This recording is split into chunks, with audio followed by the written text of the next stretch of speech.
lakini milioni 150 kwa watu wenye viwanda vikubwa. Ile fomu zinaendelea kutolewa na ziko wazi mpaka sasa hivi.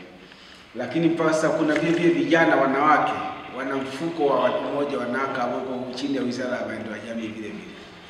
Unataka mwanamke yeyote mwenye umri wa miaka 15 mwisho miaka 35 anaweza akaomba kule na akapata. Bila na vile anapitia halmashauri anaenda anaweza kupata mkopo. Kuna mkopo wa halmashauri, nafikiri wengine wote ndio tunaujua wengi.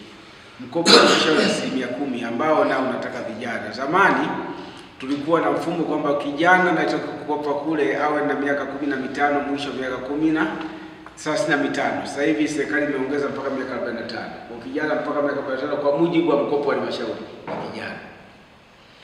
Na tuna mkopo mpya sasa hivi ambao zamani mlisikia ulikuwa na mfuko wa rais wa Kikwete, umepita mwingine. Sasa kuna mfuko wa Mheshimiwa Rais ambao unatolewa sasa hivi. Unatolewa kwa wajasiriamali, wafanyabiashara wadogo ikiwemo za kilimo. Hiyo mkopo ili upate mkopo lazima una kitambulisho cha mjasiriamali. Kitambulisho kinauzwa shilingi 20,000. Ukinunua shilingi 20,000 utakaa na kitambulisho kwa miaka 3. Kwa 20,000 hiyo. Baada ya miaka 3 kuisha, kitambulisho kikiisha muda wake, utakirenew tena kwa shilingi 5,000. Utakaa nako miaka 3 tena mingine. Mikopo hiyo serikali imekasimisha benki ya NMB. NMB wanasaka watu sana mpaka sasa hivi. Ukisajiliwa kitambulisho kunaenda NMB kama mjasiriamali, utapata mkopo huo kuanzia 5,000 mpaka shilingi 10,000, milioni 10. Kwa unakopa kule, hakuna masharti wa dhamana nyingine yote. Dhamana yako ni kitambulisho cha mjasiriamali. Hizo ni hela za serikali ziko kule. Lakini serikali inafanya na wadau. Nipende kuambia wasichana wenzao, wasichana waliopo hapa kwenye kundi hili ambao na vijana wengine, tunafanya na mashirika tofauti mengine. Kuna shirika inaitwa Likoto. Jana ametoa fursa hapa Njombe, tumepata kushindana katika fursa za vijana mara 3 na tukapata kijana walioshinda mara nyingi. Sasa wametoa fomu. Kijana unajaza fomu ile. Unaingia katika ushindani wa ubunifu kilimo, unafanya nini? Unatoa wazo lako, fomu kisha ijaza, unaendelea na mchakato. Ukipata kuna zawadi zinatosha kwa ile mtaji uliosema ungefanya kwa ndoto zako utapewa. Mpaka sasa tuna vijana ambao wamepata na wengine wamepata mashida ya kuchuja mafuta, wapo wanaendelea vizuri. Hizo ndizo fursa kubwa ambazo ziko mpaka sasa hivi. Asante. Unaweza ukatuongezea kwamba vijana wanafaa kuwa na vigezo gani ili kuweza kupata fursa hizo za mkopo? Sasa labda hili niseme kabla ya fursa niseme neno moja kubwa. Nimeuliza vijana hivi 5, yani anapiga nipe 5. Kaka nipe 5. Nani anajua hakuna lisa? Kwa nini hata mtoto mdogo kaka hapo ukimwambia nipe 5 usikubali? Sasa kwa nini? Hakuna mtu. Sasa nataka niwaambie mimi kitu kimoja. Kwa nini tunasema 5? Biashara yoyote, kakaangu hapa ni shahidi. Ili ufanye biashara lazima uwe na sifa hizi. Bila sifa 5 huwezi. Tukote, sifa ya kwanza tunaanzia na hii. Unaiona hii? Hii sifa ni ujuzi, uzoefu na muda. Hii haka kamoja, ujuzi, uzoefu na nini? Kama huna ujuzi na biashara huwezi. Tukote, kama huna uzoefu kwa nini simeenda mpaka shambani kwako kule kwenye biche? Kama huna uzoefu na ile shughuli faini, na kama huna muda ufaini nini? Kwa ndugu zangu, ili ufanye chochote lazima uwe na ujuzi, uzoefu na hiki hapa. Sawa? Tunakuja hiki hapa. Hiki. Si cha pili? Soko. Una ujuzi, una uzoefu, una muda, unachotengeneza utamuuzia nani? Lazima ufikirie. Kama mtu akumuuzia huna, kama unachokifanya unakiona kiuziki, unapoteza muda. Tukote? Lazima ufikirie. Unakuja hiki. Unakuja nini? Cha 3, sio? Una soko. Wa kununua wapo, kuna faida. Sio kama unauza, unaenda kwa Nemes unachukua mche 10,000, unakuja kuuza mjimembe 5,000. Hiyo biashara matope. Kuna biashara Hiyo cha ngapi?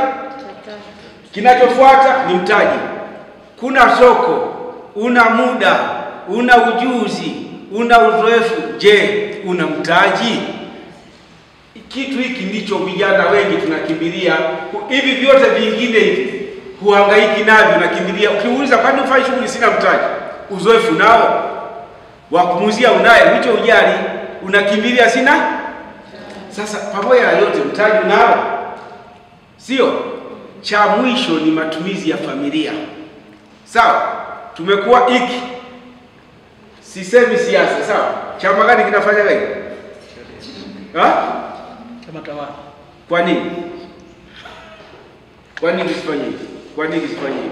Yaani hiki hata katika maisha yako ya kawaida. Hata kwa maisha ya usipokuwa hivi utoki. Matumizi ya nini? Wewe unauza kama kakangu hapa, unauza miche, unalima parachichi. Sawa? Ukiuza unapata 10,000. Una watoto 30. Wanakula debe 10, debe moja 15,000. Unaunga na nini nafika 55,000. Kilimo chako kina faida, biashara yako ina faida. Matumizi ya nini? Ya familia. Pamoja na shughuli unayofanya, wewe unakula shilingi ngapi? Tukote. Unatoka na bidhaa Ludewa mjini unakuja kuuza Mlangani. Sawa? Nauli shilingi ngapi? Hapo umekula, umelala, utoi hicho uhesabu ili unajua unapata faida. Matumizi ndio maana tunasema big nini? Watoto wasema nipe nini? Ili utoke. Sasa kama swali uliouliza, kwa sababu hiyo inayofanyika hivyo, sisi tunawekana hivi vijana, tunawashawishi vijana pamoja na fursa zilizopo, jipime katika hiki, chagua biashara ambayo ina sifa za vitu hivi ngapi? 5. Kama haina sifa vitu 5 tutaendelea kulaumu. Na tutategemea kijana laumu kila mara. Sasa vigezo tunavyotaka sasa, kwanza ni moja, sisi vijana apate tumpe fedha. Lazima atujue huyo kijana anataka mtaji wa aina gani. Kuna mitaji aina hizi. Sawa, kuna mtaji anzia na mtaji endesha. Tukote. Kuna mitaji aina. Kwa ukikuta kijana yeyote anakuambia mtaji endesha anzia, unagundua kijana huyu hawezi hiki anachokifanya, hata mwenyewe akijui. Tukote. Mimi nataka kwenda kununua miche kwa Kanemesia. Nipande parachichi, sio? Hata shamba sina. Nataka miche, hata shamba. Huyu bwana akilipa miche itapanda. Na mimi namkubali wakulima wengi, anakuuliza bwana unapanda wapi? Hata akiwezekana hata kuone shimo ulilochimba, shamba huna, utaweza? Au wewe unaenda benki kukopa hela ujenge banda la nguruwe. Tukote. Watakupa hela? Sasa nguruwe huna, banda unataka kujenga. Sasa mtaji unaokopeshwa na taasisi zote za umma, za serikali, binafsi ni mtaji endesha. Sio mtaji anzia. Mtaji anzia wewe. Unataka kulima viazi, shamba nalo. Si unataka kwenda benki ukakope hela, unataka kuja kwenye halmashauri ukakope hela. Ndio maana wengi tunawalaumu halmashauri watupi hela. Asante. Mimi kiufupi ambacho kinifanya niingie kwenye kilimo biashara. Mimi niliingia kwenye kilimo biashara kwa maana ya kutafuta maisha. Mimi nilikuwa nimefanya kazi za kuajiriwa, kazi sehemu mbalimbali, lakini baadaye nikaona kitu pekee ambacho mimi kinaweza kunikomboa ni kilimo. Na nikaingia kwenye kilimo. Nimefanya kwenye kilimo sasa hivi zaidi ya miaka 15 mpaka karibia 20. Kwa hiyo nimeshakuwa na uzoefu wa kilimo wa kutosha. Lakini kilimo kama alivyoeleza kiongozi hapa, hususan hasa kwa vijana wenzangu ambao wako hapa, mimi naweza wengi hapa ni wadogo zangu. Kikweli kabisa kilimo kinalipa. Sio kidogo, lakini lazima uwe makini. Ukiwaambia kilimo kinalipa moja kwa moja, vijana wanaweza usielewe. Kinalipaje? Kazi yenyewe ni ngumu kidogo. Lakini ndio kitu ambacho kinaajiri watu wengi zaidi. Ndio sekta pekee yake sasa hivi ya kilimo inayoajiri watu wengi zaidi. Nimefanya hicho kilimo na nimepata matokeo makubwa sana. Kwanza mimi nilikuwa sijulikani kabisa, lakini naweza kueleza jambo moja. Mimi nimewahi kutembelewa mpaka na waziri mkuu kwenye kazi yangu. Nishawahi kuwa mkulima bora wa nyanda za juu kusini. Nilipata zawadi karibia zaidi ya milioni 5. Yaani wewe umefanya kitu chako, hata kama umefuga kuku zako, umezihudumia vizuri, umezipeleka kwenye maonyesho kule wapi, Mbeya kule. Sisi tulikuwa tunafanyia Mbeya. Kuku zako kasema wewe ni mfugaji bora, unapewa na milioni 5. Uone kama watakuwa wamekuongeza kidogo. Lakini nimepata wageni, mabalozi wa nchi mbalimbali wasiopungua karibia 20 wanakuja kutembelea kazi yangu hapo Mahevi. Lakini vijana wengine wapo hapa Njombe hawajawahi kufika. Ni wangapi hapa ambao wamekuja kujifunza kwa NMS? Niwaulize tu swali. Unaona? Kwa hiyo kiukweli kabisa mimi ninafanya kilimo, na kilimo naweza kueleza kwamba kinalipa. Kitu kikubwa ambacho mimi naweza kueleza vijana wenzangu hapa, wanapotaka kufanya kitu wafanye wawe makini, wasichanganye vitu vingi. Kama ameamua kufuga kuku, ameamua kuendesha kilimo cha viazi, awe makini na afuatilie na ashirikiane na wataalamu wa maafisa kilimo kujua kwamba ni mbolea zipi, udongo upimwe namna gani, na afanye mazao gani, na awe serious kiasi gani. Anaweza kuanzisha kilimo alafu mara yuko na mambo haya, yuko na mambo haya. Kwa hiyo hawezi kupata matokeo.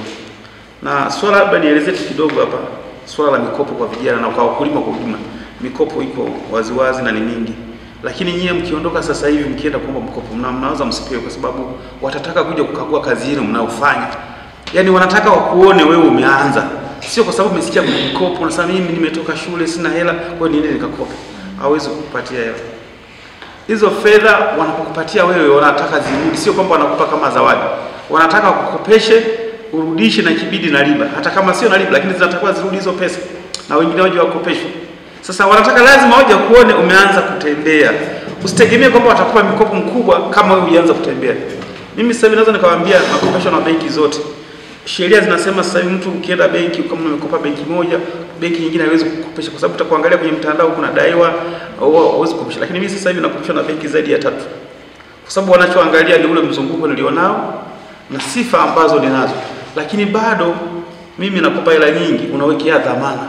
Kwa hiyo hata kama akiona ukiangalia kwenye mtandao ni daiwa benki 3, watakupa tu hela kwa sababu wanajua dhamana unazowekea kwenye hiyo benki tu peke yake, huwezi kuziacha zikaondoka. Sio kama nielewa. Mmenielewa vizuri hapo? Wananipa kwa sababu wanajua kwamba pesa hii haiwezi kupotea. Na nisiporudisha wanajua kabisa wataenda kuuza jengo. Lakini bado nyinyi kuna mikopo ambayo pengine dhamana yake inaweza kuwa ni kidogo, sio majengo kama ambavyo pengine mimi nimefikia kiwango cha kuwekeza majengo. Umeona? Kwa kitu kikubwa anza wewe mwenyewe. Onyesha nia na bidii. Mtu akifika anaona kwa kweli kuna haja ya kumsaidia huyu mtu aweze kusogea mbele. Asante. Tunataka utupe historia fupi, ulianzaje kufanya kilimo? Asante. Na ni changamoto gani ulikutana nazo mpaka sasa hivi umefikia hapa ulipo? Asante. Nitaeleza tu kiufupi. Kiufupi. Mimi nilianza kulima miti ya mbao, lakini baadaye nikaanza kilimo cha parachichi. Ili ujue namna gani kwamba nilianza chini. Miti ya parachichi nilianza kupanda miti 9. Si mnajua mti 1, 2, 3, 4, 9. Yaani ni kwenye nilikuwa nimenunua kiwanja kadogo ambako hata robo eka kafiki. Kwa pembeni ndio nikapanda miti kama 9 ya parachichi. Mwaka uliofuata nikapanda miti 12. Kwenye kiwanja hicho nikachimba mstari mmoja tu kwenye nyumba hapo mpaka pa miti 12. Tukakaa kidogo tukaona tayari kumbe kuna wanunuzi. Yaani kwanza wakati huo soko lenyewe la parachichi lilikuwa halipo kabisa. Sio kama ninavyonunuliwa sasa hivi. Zamani halikuwepo soko. Na hata miti ya parachichi haikuwepo. Ilikuwepo miti ya kienyeji huko Lupembe na mtu mmoja watu wamepanda majumbani. Lakini kuna watu walikuwa wakaja akasema tuanzishe kilimo cha nini cha parachichi. Ndio tukaanza kwa mtindo huo. Vikakaa miaka 3 akaja mnunuzi ni mzungu. Ndio tukuja kushtuka kwamba hii ni biashara kama imetokea huko Mbeya. Akaja kununua 450 kwa kilo hii. Lakini sasa hivi tunasikia ni 1000 na mpaka 2000 kwa kilo moja. Lakini sisi tulianza kuuza 450 kwa kilo moja. Basi baada ya hapo tukaona hii kumbe ni fursa. Tukawa nafanya vibarua huko, napata hela, nikanunua kashamba kingine nikaongeza miti kama 45. Hivyo nikaendelea. Asante. Mimi kiufupi ambacho kinifanya niingie kwenye kilimo biashara. Mimi niliingia kwenye kilimo biashara kwa maana ya kutafuta maisha. Mimi nilikuwa nimefanya kazi za kuajiriwa, kazi sehemu mbalimbali, lakini baadaye nikaona kitu pekee ambacho mimi kinaweza kunikomboa ni kilimo. Na nikaingia kwenye kilimo. Nimefanya kwenye kilimo sasa hivi zaidi ya miaka 15 mpaka karibia 20.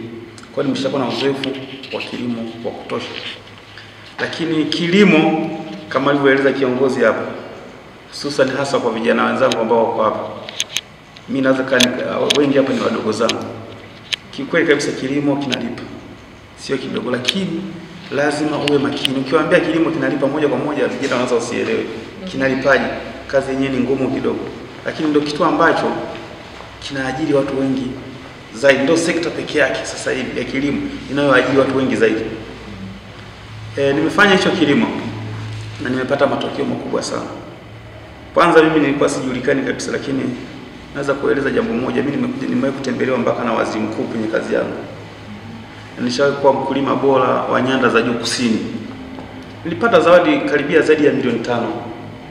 Yaani wewe umefanya kitu chako, hata kama umefuga kuku zako, umezihudumia vizuri, umezipeleka kwenye maonyesho kule wapi, Mbeya kule. Sisi tulikuwa tunafanyia Mbeya. Kuku zako ukasema wewe ni mfugaji bora, unapewa na milioni 5. Uone kama watakuwa wamekuongeza kidogo. Lakini nimepata wageni, mabalozi wa nchi mbalimbali wasiopungua karibia 20 wanakuja kutembelea kazi yangu hapo Mahevi. Lakini vijana wengine wapo hapa Njombe hawajawahi kufika. Ni wangapi hapa ambao wamekuja kujifunza kwa NEMES? Niwaulize tu swali.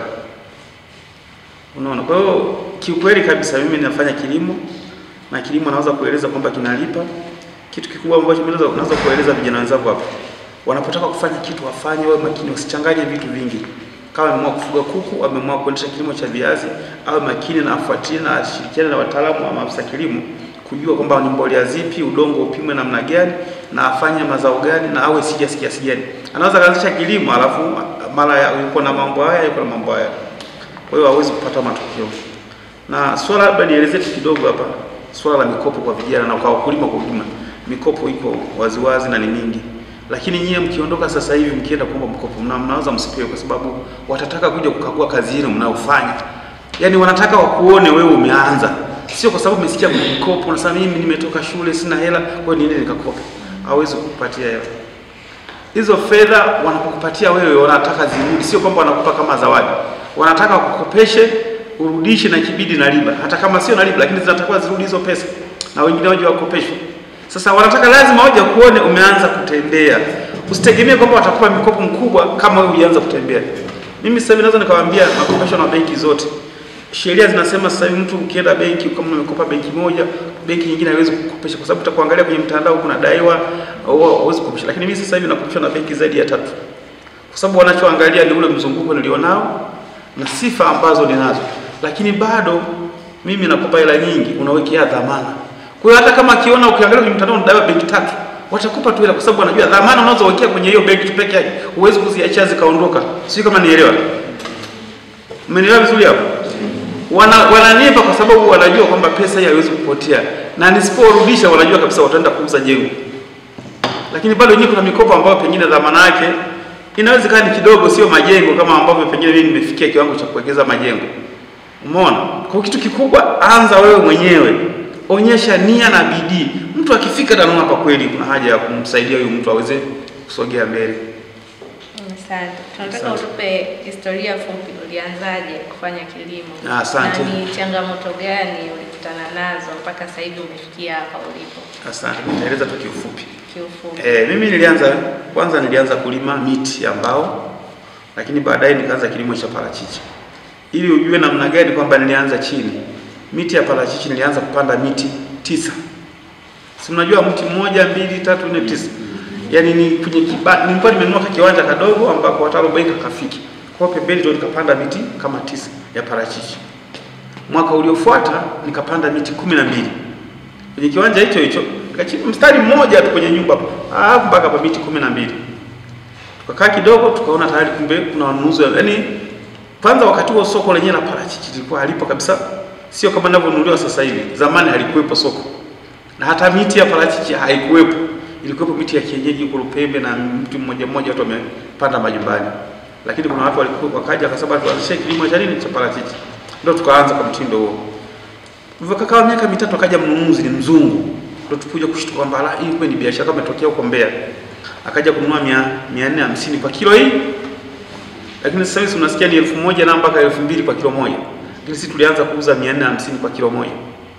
Basi baada ya hapo tukaona hii kumbe ni fursa. Tukawa nafanya vibarua huko, napata hela, nikanunua kashamba kingine, nikaongeza miti kama 45. Hivyo nikaendelea. Hizi zilikuwa ziko kubwa sana, hususan mitaji kama pengine vijana wengi unaweza kama maliza shule una mtaji. Lakini mimi nilipambana mwenyewe kufanya vibarua na kuweza kununua vishamba kidogo na kuweza kuendeleza hicho kilimo cha zao la parachichi. Baadaye nilipoanza kuuza, basi nikawa na uwezo kufanya wa kununua shamba na kupanda. Kununua shamba na panda, nanunua shamba tuseme nilianza na eneo la zaidi lisilozidi robo 3 mpaka sasa hivi na zaidi ya eka 210. Eka moja haifiki nilioanzia, lakini sasa hivi nimefikia zaidi ya eka 210. Kwa hiyo nilianza hatua kwa hatua. Vijana wengi mkipata hata kazi tu, changamoto kubwa ni uaminifu. Vijana wengi sio waaminifu. Anatamani yeye kesho anunue, ajenge nyumba, anunue gari, hataki ajiriwa tu. Changamoto ni uaminifu. Anatamani apate kazi ambayo ina marupurupu au kuna sehemu anaweza kuiba. Na huo ndio kweli. Si mnaona vijana wengi wameajiriwa lakini utasikia yeye ameiba, amefanya nini? Ndio changamoto. Hawataki kuvumilia. Kwa hiyo mimi niliendesha kilimo hicho kwa uaminifu. Labda niwaambie kitu kikubwa, na mimi nimejijengea heshima kubwa ni kwa sababu ya uaminifu. Nafanya na kazi na watu wengi na kuwa mwaminifu. Na ndio hicho ambacho pengine kimefanya mpaka waziri mkuu anakuja shambani kwangu kutembelea, ni kwa sababu taarifa zangu anazo kwamba kijana anajitahidi na ni mwaminifu. Viongozi mbalimbali wanakuja kwa sababu wanajua kijana ni nini? Ni mwaminifu. Na mimi nafanya kazi kweli kwa uaminifu na ninafanya kazi vizuri na najitolea na ninapata riziki. Umeona? Kwa hiyo changamoto kubwa kwa kweli mitaji hiyo ndio changamoto kubwa, lakini mimi nilipambana mpaka nikafikia hapa nilipofikia. Asante sana. Naomba nije kwa afisa kilimo. Ni hatua gani serikali ambayo inachukua kuhakikisha kwamba vijana wanashiriki kikamilifu kwenye kilimo biashara? Kwa sababu tunaona vijana wengi wanafanya, kama anafanya kilimo ni anafanya kwa kiasi kidogo, analima, anauza kidogo ama kwa matumizi ya nyumbani. Je, ni hatua gani serikali inachukua kuwezesha vijana waweze kushiriki kwenye kilimo biashara? Na mimi nafikiri mengi kuelezea hapa, nitaendelea kukumbushana kwamba kama serikali, yani kwamba serikali inachukua hatua gani kuhakikisha vijana wanashiriki. Tukisema kwamba tulianzia ile agenda 1030 kuanzia 2010 mpaka 2030. Katika ile agenda 1030 kwenye utekelezaji wake ikaingia vijana lazima washiriki kikamilifu katika kilimo cha kisasa. Na hatua ambazo zinafanyika, maana kwa agenda 1030 kuna uzalishaji lazima uongezeke kwa 70%. Kwamba walime kilimo cha kisasa. Na kuna na ile ilikuwa inafanyika kwenye kushirikiana, tulikuwa tutashirikiana na watu wa maendeleo ya jamii, maafisa vijana. Kwamba vijana huwezi ukafanikiwa ukiwa peke yako. Lazima uingie kwenye nini? Kwenye kikundi. Tulikuwa tumeanzia hapo. Utakapoingia kwenye kikundi utaweza kupata fursa, utaweza kupata uzalishaji. Tunaposema kuongeza uzalishaji 70%. Sio kwamba tu umekaa hapo utaongeza. Utakutana na zile fursa. Tumesema kuna mikopo. Tumesema kuna wadau mbalimbali watakuja watatoa elimu. Utajifunza kulima kilimo cha kibiashara. Lakini pamoja na yote hayo, kupitia sera ya BBT ndio vijana wanaingia kikamilifu zaidi pale. Building Better Tomorrow, ambapo unapewa package ya ardhi, una mitaji inakuwa pale na soko kabisa lipo. Maana kama nilivyoongea mwenzangu, huwezi kulima wakati hujui unamuuzia nani. Na kama tunapojua vijana, ukimweleza kwamba habari ya kulima, hasa ukimwambia sasa unapanda, tumeona kijana mzoefu amewapa uzoefu hapa. Kiamba sasa miaka 3 nianze kuvuna, muda huo nitakuwa ninafanya nini? Kwa hiyo unaona utakapopanda parachichi, muda huo utafuta eneo lingine, lima nyanya, lima viazi, utaenda kupata pesa ile unakuwa unataka. Wanataka pesa za haraka vijana wengi. Ndio wameona bora viazi nitalima miezi 3 napata pesa, bora nyanya nitalima miezi 3 napata pesa. Lakini hakikisha unajiingiza kibiashara zaidi, utalima viazi, utalima nyanya. Tunataka kuwa multi purpose, yani sio ubezi sehemu moja. Ndio matokeo yake yanakuja kuleta shida. Na pia uaminifu, mikopo tumesema iko mingi sana. Afisa vijana si hata mikopo ya ya kilimo unakopesha. Kuna kilimo, kuna ufugaji. Tena ya kweli haina riba. Unaulisha kama ilivyo, milioni 150 ukichukua inaisha 150, milioni 150. Ila uaminifu kimeongelewa sana. Hata Yesu anasema ukishindwa kwa katika kidogo, katika kubwa hutaweza kuaminika kabisa. Kwa programu ya BBT ndio imeweza kuingiza vijana moja kwa moja kwenye kilimo, na ndio wengi sasa tunao, wengi wamechukua mikopo, wengi wameingia katika hizo biashara na wanafanya waingie kwenye kilimo biashara. Na mnachukua hatua gani kuzitatua? Changamoto kubwa ni hii, nafikiri nimeshaiongelea kwamba vijana wanapenda pesa za haraka. Kwa hiyo wengi unakuta hata ukiwapa ile elimu na bwana, sasa kuna fursa ya parachichi, anawaza sasa parachichi inakuwaje? Kwa hiyo tumeendelea kushirikiana pamoja na watu wa maendeleo ya jamii pamoja na wizara. Kama nilivyosema, sasa hivi kuna programu ya miche.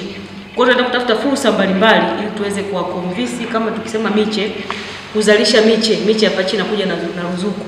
Itazalishwa, wanaozalisha wanaingia mkataba na taasisi. Tumeona kijana wetu hapa anazalisha parachichi na ana miche ya kutosha. Hata kama ikija ruzuku, yeye atakuwa wa kwanza kuingia. Watachukua wakulima, watazalishwa pale vijana. Kwa vijana ataweza kuona hii ya miche itakuwa rahisi, maana ni mkataba pale pale. Lakini pia tutakuwa katika kumuingiza kwenye miche, tutampa na fursa ya kwenda kulima parachichi moja kwa moja. Asante. Toka NEMIS, je, unafikiri kwamba mazingira ya kisera na miundombinu yanawezesha vijana kushiriki kikamilifu kwenye kilimo biashara, ama kuna mahali kuna changamoto ambazo wanatakiwa kufanya kazi? Mimi nafikiri mazingira yetu ni rafiki sana na yanawezesha vijana vizuri. Kwanza naweza nikasema ni rafiki, mmoja wapo ni kuanzia hapa tulipo. Kwamba vijana wameitwa, wameletwa hapa, wanapewa ushuhuda na wanaelezwa moja kwa moja kwa njia ya mtandao hapa fursa zilizoko kwenye kilimo. Ameeleza hivi, naomba tu niwaambie kuna fursa ya kuzalisha miche. Hizo fursa vijana wengi wanazitolea macho na watu wengi wako watakaopata, wako watakaokosa. Lakini ukibahatika kupata ni fursa. Hivi sasa hivi ukipewa, kwa mfano ukitoa ruzuku, kama wanatoa ruzuku, naomba niwape tu hiyo fursa. Wanatoa ruzuku kama ni shilingi 2,000 kwa mche mmoja. Wewe mche unauza shilingi 5,000.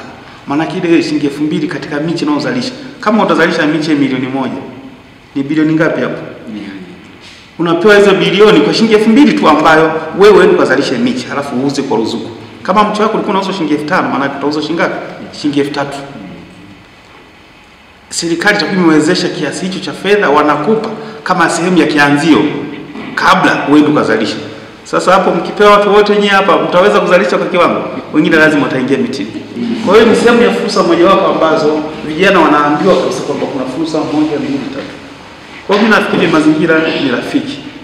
Isipokuwa changamoto zinaweza zikawa ziko kwao na upande wa serikali pengine zikawa ni kidogo. Ndio zinaweza zikawa zipo. Lakini zikawa ni kidogo sana. Asante. Kutoka kwa afisa vijana, je, huwa mnatoa elimu za fedha na mafunzo kwa vijana ili waweze kufanya vizuri kwa biashara zao? Katika ukifuatilia utaratibu wa sasa kutolewa mikopo inayotolewa na serikali sasa hivi, ili upate mkopo lazima ujifunze wiki 4 mpaka 6. Na mafunzo mengi ni utaratibu wa uandishi wa miradi, utunzaji wa fedha na utunzaji wa kumbukumbu. Lakini tumefika mbali zaidi sasa hivi. Tunajitahidi sana vijana kutowapa elimu ya nadharia, kuwaunganisha na wakulima wakubwa wengi, kwamba kwa sababu nataka kufanya kilimo, kama nataka kufanya biashara, basi nenda SIDO. Unganishwa na SIDO watoe mafunzo. Kama nataka kwenda kulima kilimo, muone mkulima mkubwa ili aone kwa kutegemea. Tunaweza sana apate utaalamu ule wa kifedha wa utunzaji. Ndio maana kwa utaratibu wa utunzaji wa fedha na mambo mengine, kwamba kijana hawezi kupata hela mpaka afungua akaunti. Kitendo cha kufungua akaunti tunaamini tutakuwa tunaweza kuona matumizi yake sahihi kwa kutumia akaunti zake. Kwa hiyo ni lazima tunalazimisha kijana aweze kutumia ile taaluma ya fedha, lazima awe na akaunti na aweze kutumia, lakini vile tuone anachokifanya kama kina uendelevu. Na hicho ndio kikubwa tunachokifanya sasa. Asante. Kwa upande wa afisa kilimo, mkoa huo unatoa mafunzo ya kilimo biashara kwa vijana, na kama yapo, je, yana utaratibu gani au mkoa una mpango gani wa kuweza kuwafanya vijana waweze kupata mafunzo ya kilimo biashara? Mkoa huo unatoa mafunzo ya kilimo biashara kwa vijana huwa tunapitia kwenye halmashauri ya parachichi, labda hawa wakulima inabidi wapewe elimu ya parachichi, na sio maafisa ugani wote wanafahamu yaani wako current na mazao yote yaliyoko sasa hivi. Tunaelewa hilo? Na ndio maana tunachukua wadau. Mdau anapofika mahali kwamba nataka mimi nitakaa kwenye viazi mviringo, lazima atatoa ile elimu pale akishirikiana na afisa kilimo aliyoko pale, afisa ugani. Kwa elimu inakuwa imewafikia wakulima kwa staili hiyo.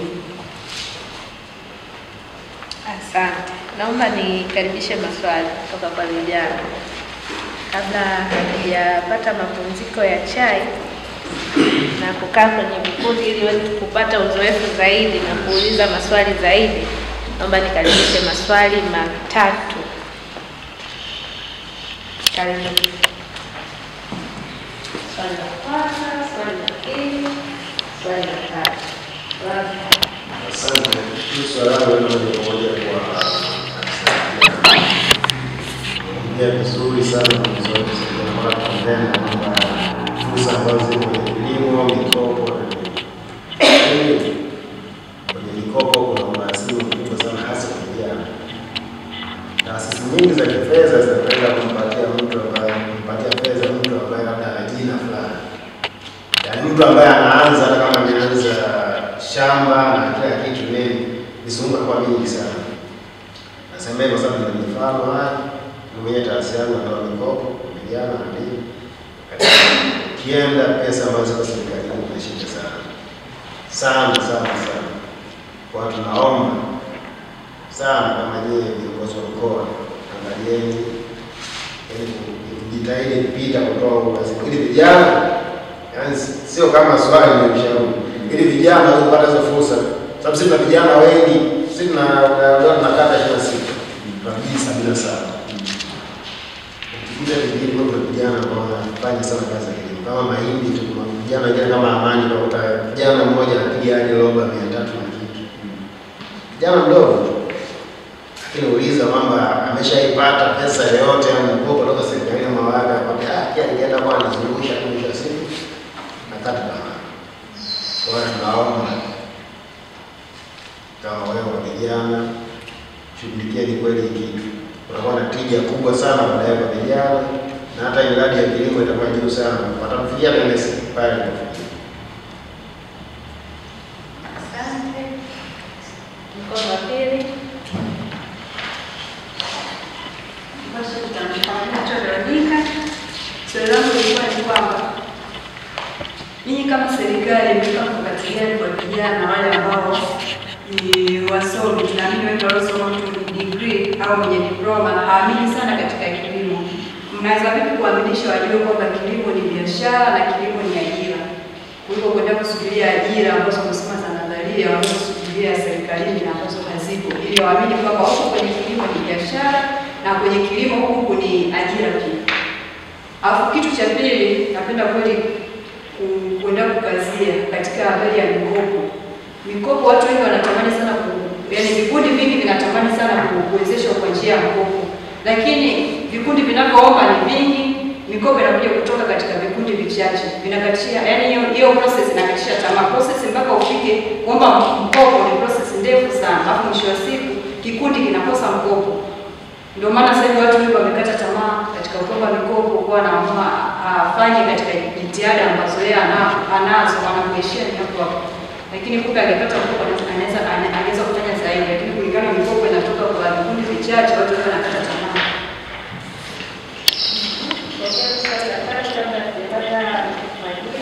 Asante. Swali langu lilikuwa ni basic kwa sababu leo kuzungumza kwamba swala zima la mikopo. Hapo nilikuwa labda tuseme shida kubwa ilikuwa ni swala la elimu kwenye swala la mikopo hapo.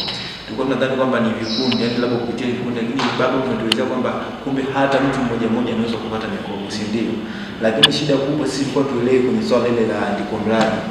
Maana tumeona vikundi vingi walikuwa wanaandika mara ya kwanza wanapeleka ile nani wanakosa, mara ya pili wanakosa, lakini kitu kubwa kuna kazi ya kwamba elimu itolewe ili tuweze kujua kwamba namna gani vigezo gani ambavyo mtu nini atakiwa apate mkopo. Na nilikuwa nataka nifahamu kwamba huu mkopo wa mtu mmoja unakuaje hapa, maana kwa mimi nafahamu kupitia vikundi au kupitia kikundi fulani ambapo kijisajili unaweza kufanya nini mkapata mkopo. Sasa nataka nifahamu wa mtu mmoja huo unakuaje. Jina lako wewe, sio? Namba ya NIDA utaweka. Baadaye pale utasema aina ya kikundi cha vijana. Tukote. Ukifika pale aina ya kikundi cha vijana, aina ya kikundi cha vijana, ukienda muundo wa kikundi pale, kila mtu ana biashara ya pamoja au kila mtu ana biashara yake. Utasema kila mtu ana biashara, mnachukua milioni 50, mnagawana. Tukote. Wewe kila mtu, wewe Ali, mimi biashara yangu kuku, huyu na nini. Baadaye mchakato kila mtu anapata hela kwake. Mkopo uko wazi kabisa katika hilo. Sasa kinachowapa shida vijana wengi, ukimwambia, tukote hiyo ni kwa wote. Ukimwambia kijana inatakiwa barua ya mwenyekiti wa kijiji, anaona msukua. Tukote. Ukimwambia umekosea andiko, anaona mfanye unamsumbua. Kaka Nemesi huyu, mimi huyu ndugu Nemesi tulikuwa wote hata juzi ya walipokuja wageni wa wizara. Nemesi mimi nimefanya naye kwa karibu. Ukaka ni mvumilivu. Amesema neno moja, ni vile kubwa.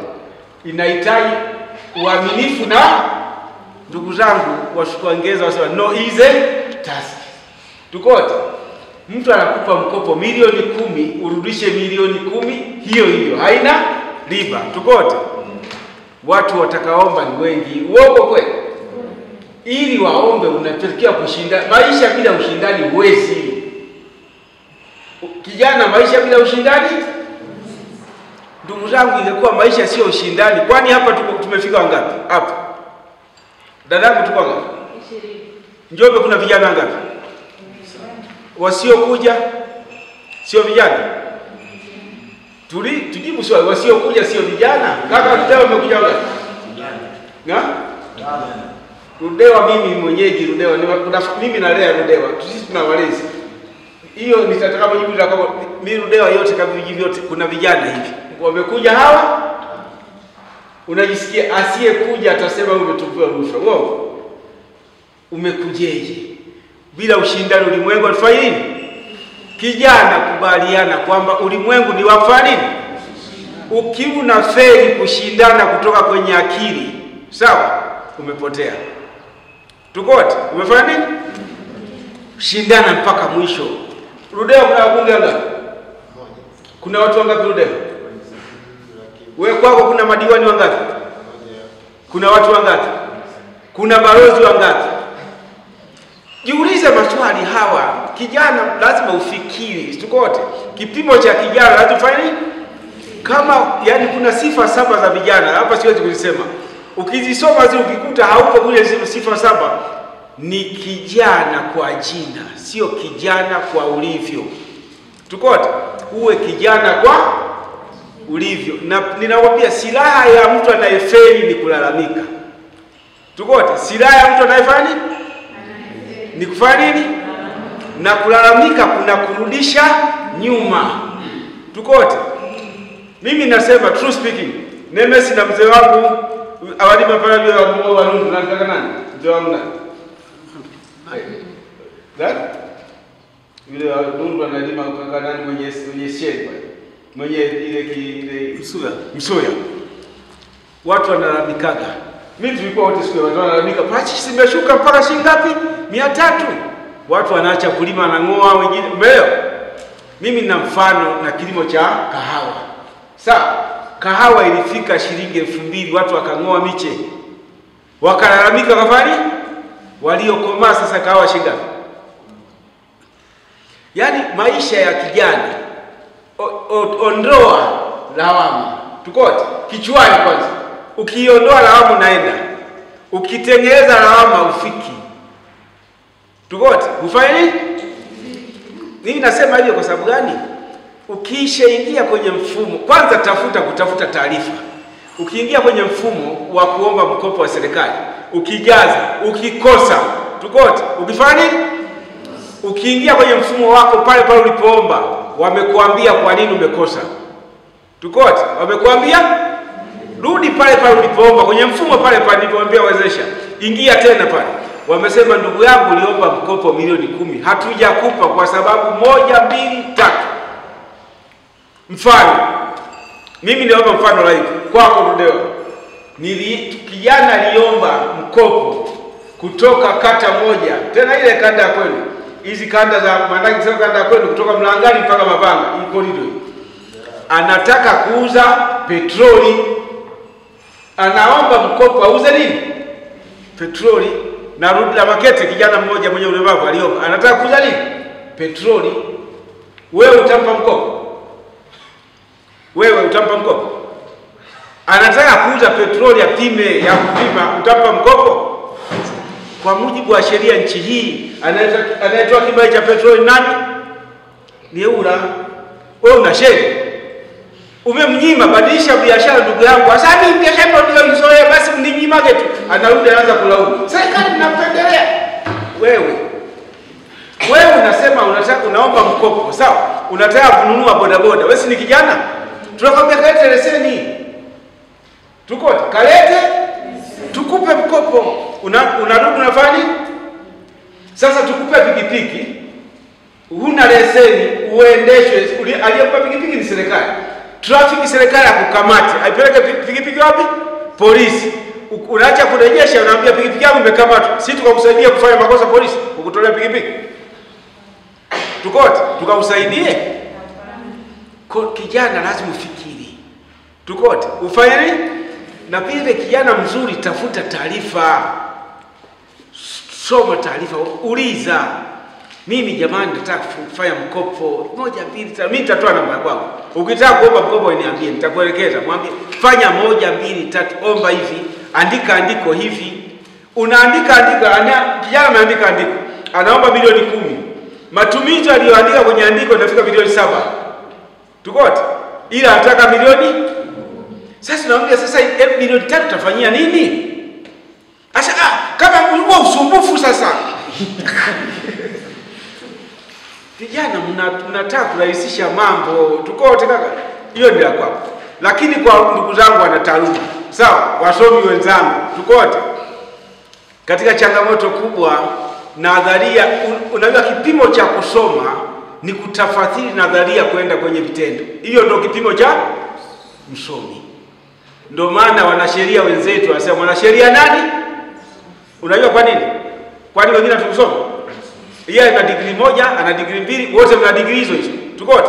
Lakini yeye anaitwa msomi, wewe uitwi msomi. Unajua kwa nini? Wenzetu ile kazi yake lazima itafasiri kwenye vitendo kila mara.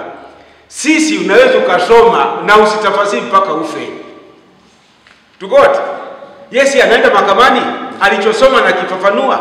Sasa sisi tuna changamoto yetu. Ulisoma kitabu cha theory cha Aristotle chuoni, kimeandikwa 1987.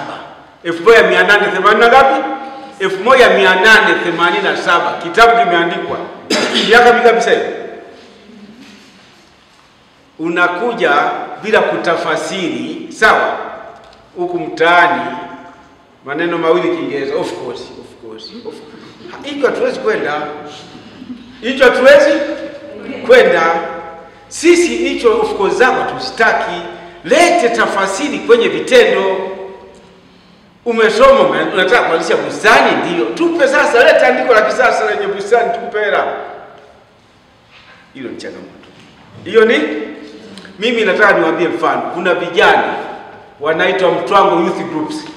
That's ni kijana mfano. Na kuna kikundi kingine kiko Makambako. Vijana ndio Mtwango Youth Groups. Vijana wale walikopa hela milioni 5 tu mwanzoni. Wakaanza kuchomelea, wameenda. Sasa hivi ndo peke yao watu wanaosaga kokoto mkoa huu. Tukote. Wana mashine ya kusaga kokoto Mtwango, ndio tunakonunua hata sisi kokoto kule. Vijana wako 5 wamefungua kiwanda, wanasaga kokoto, wanajielewa. Au na wasiwasi wa kuwapa hela. Juzi walipewa milioni 50 na mkuu wa mkoa akawasifu. Mimi na washauri vijana wenzangu. Kijana lazima uwe mdadisi. Tukote. Lazima usikubali kufanya. Mimi Njombe naipenda. Mimi Njombe sio kwetu. Sawa? Nimekuja kufanya kazi, lakini nimeipenda sana kwa sababu Njombe vijana ndio wana nguvu kuliko watu wazima. Njombe vijana wanapambana. sana. Unaangalia kakangu hapa, kuna kakangu Mwabena, ukionana nao huwezi kuamini hawa ndio wenyewe. Tukote kijana natakiwa uwe mbishi, sio kubisha maneno ya Diamond anaoa wake watatu. Vijana ukimuuliza leo Diamond ana wapenzi wangapi atataja wote. Ukimuuliza kijana leo nani ameimba wimbo huu wanaufahamu wote. Muulize kijana nyanya zinauzwa wapi ajui. Hiyo ni tumepitwa na muda. Kijana ananunua bando mara 7 kwa siku. Yuko TikTok tu mara amecheza hivi sasa hatuwezi kufika huko. Huko hatuwezi kufika. Yaani kijana akikaa na wenzake kutamka idadi ya wachezaji ndio ushindi wake. Mimi Ronaldo alishaondoka huko. Yaani gani za Nemes ya Ronaldo? Anafahamu kuanzia mnunuzi wa kwanza. Hii Nemes ilikuwa ng'ombe ikauzwa. Nemes watano 10 wako. Tutoke huko. Sawa ndugu zangu, tutoke huko. Sasa mimi kwa ujumla general niseme mikopo haina changamoto. Tukote. Mfano mikopo ya vitambulisho. Kitambulisho tu cha mjasiriamali umenunua. Hata mkitoka hapa nende nimlipa. Mwambie tunataka mikopo ya vitambulisho, tawaelekeza utaratibu wake uko wazi. Very simple. Shida tufuate kanuni, hakuna kitu cha umma ambacho hakifuati utaratibu. Ukikuta wanakuambia wewe kwanza tunachokusumbua sisi tunaenda kuomba kitu kabla ya kitafiti. Wewe ingia kwenye mfumo. Hapo powezesha poto. Uliza au Google tuambie taratibu ya kupata mikopo ya halmashauri. Google tu, si mna smart hapo. Ukiangalia smart hapo zina Facebook. Hazina hata poto moja ya kupatia fedha. Weka zile poto zile. Uingia tu chap up jinsi ya kupata mikopo ya halmashauri. Watakwambia nenda kwa mtendaji. Uwe na kitambulisho cha NIDA. Wewe umebeba vyote bwana, nimesoma kwenye mtandao maelekezo ni haya hivi hapa. Sasa unaenda kule, wanakuambia inatakiwa uwe na NIDA unachukua. Ukirudi tena, tuisahau, itakiwa uwe pia na mtendaji, unaenda. Ukirudi hapa natakia picha. Kumbe ungetafuta taarifa. Sisi ndio changamoto. Mchawi wa maisha yetu ni sisi. Tusijiroge. Asante, niongezee kidogo. Niongezee alipoongelea mwenzangu. Alipoongelea mwenzangu na dada yule aliuliza swali. Yule dada aliuliza kwamba vijana waliosoma jamani ambao wanalima kwa yote ni hawajasoma. Wakulima. Wakulima ni wajinga sana. Au alishada sana wote. Ilikuwa ni tabu, yani kwa tuseme kwa miaka 2-3 ya nyuma. Ilikuwa ni changamoto sana. Na ndio maana kikaje kaanzishwa BBT kwa ajili ya vijana. Tunasema kwamba yani lengo kubwa la BBT kwamba upatikanaji wa ajira zenye staha. Zimeeleza pale. Mtu akitoka chuo anaanza sasa nikaende shambani. Na suti yangu hapa nianze tena kuchafuka, kuchanganya udongo, labda parachichi, nianze kulima. Hivi kweli mimi akijangana nimesoma mimi niende kalime shambani? Haiwezekani. Wewe ndio ulipoanzia BBT pale kwamba tuweze kufanya vijana wakapata ajira zenye staha. Ukiangalia shamba la pale Dodoma la Biawana BBT ile la kwanza. Waliokuwa ile awamu ya kwanza, ile timu ya kwanza walipelekwa pale. Wengi walitoka huko. Waliwekwa pale, nafikiri walikuwa kama 300 hivi. Wengine waliona ubaya wa ufai wakaondoka, lakini wengine walikoma. Na wakaona pale maana BBT tumeshasema kwamba inakuwa ni package. Ardhi unapewa, inafungiwa umwagiliaji. Kama ni mbegu na soko linatafutwa. Kwa hiyo pale walikuwa wanalima nyanya, hoho, pilipili. Wakatoka watu pale wana ujuzi. Na ndio hiyo imeendelea mpaka leo. Kwa hiyo namfanya ile kijana avocado anapenda kufanya vile. Aanza kujua kwamba kumbe hata huko nako kunalipa. Kishaanza kupata pesa yake. Anajua naweza nikaenda nikatafuta mke mzuri nikaoa. Nikatafuta labda nyumba, kiwanja mahali fulani, lakini imetoka kwenye kinini? Kwenye kilimo. Kwa hiyo vijana ndio maana wanaasisiwa sana waingie kwenye kilimo. Kwenye kilimo ndiko kuna utajiri siku hizi. Kwenye kilimo ndiko kuna mtoa mtu. Sawa jamani? Na kijana wewe alikuwa anasema kwamba nataka tukope mwenyewe. Nafikiri umemuelewa zana yake wewe kwamba sio uende peke yako. Kwa nini wewe unafika pale kikundi chako? Kikundi kile sio kwamba mkipewa zile 150 mnapewa wote. Labda pale kwenye kundi mmesema sisi labda tutafuga nguruwe. Tunafuga nguruwe au tunalima viazi. Sasa wewe labda una eka 5, huyu ana eka 10.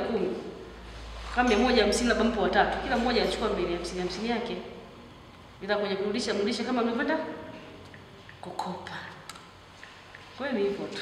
Nashukuru. Asante, najua kuna maswali mengi na natamani kupata